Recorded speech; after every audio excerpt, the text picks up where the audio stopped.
Okay, so we're going to do NG tube insertion, and the first thing that we're going to do is we're going to do our hand hygiene. We're going to make sure that we have the right patient, so we're going to look at their bracelet. What's your name? Jen. And your birthday? Okay, so we've got the right patient. So once we've done that, we're going to, of course, we're going to always assess our patient, their level of consciousness, their mental status, just their overall appearance. And once we've done that, then we can, don't have my real flashlight, but we'll pretend. We're going to look up their nose, and we're going to see if there's any deviation, if there's any abnormalities up there that would prevent us from inserting the tube. We're going to select which nostril would be the best to put the tube in. And then we're going to get our tube, and we're going to measure from their nose to their ear, down to the bottom of their sternum. And once we've got that measured, we're going to put a piece of tape on the tube to mark that measurement. We're going to take some lubrication, and we're going to lubricate 2 to 4 inches at the end of this tube after we've put on our gloves.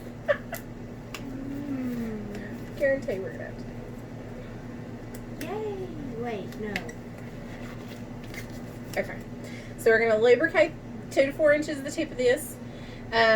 If we have some xylocaine jelly, we can put that on the inside of the nose. If we have any of the spray, we can spray the back of the throat. We're going to give the patient an emesis basin just in case that they get sick. Make sure they're sitting upright if possible. Give them some water, because taking sips of water can help the advancement of the tube. So we've explained our procedure, we've done our measurements, we've checked to make sure this is the right patient, hand hygiene, our gloves. So now we're going to insert the tube. So we're going to put it through the nostril, and we're going to start advancing the tube. As we do, we're going to have them to take sips of water and swallow. And once the tube has reached the part on that we marked with the tape, we're going to leave it there. And we're going to tape it so that it doesn't move around. Ow. Okay. If the patient were to have started coughing or showed any signs of respiratory distress or anything like that, we would of course stopped.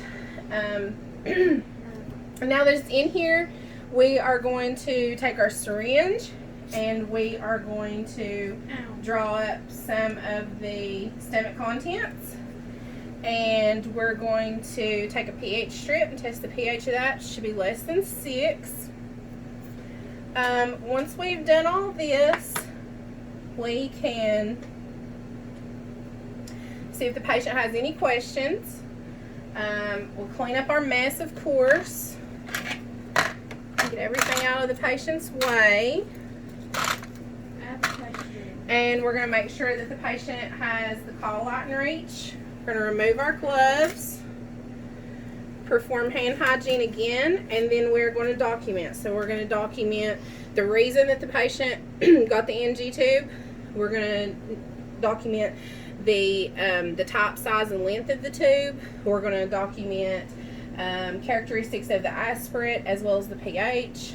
We're going to document how well the procedure was tolerated, how effective it was, and that's pretty much it.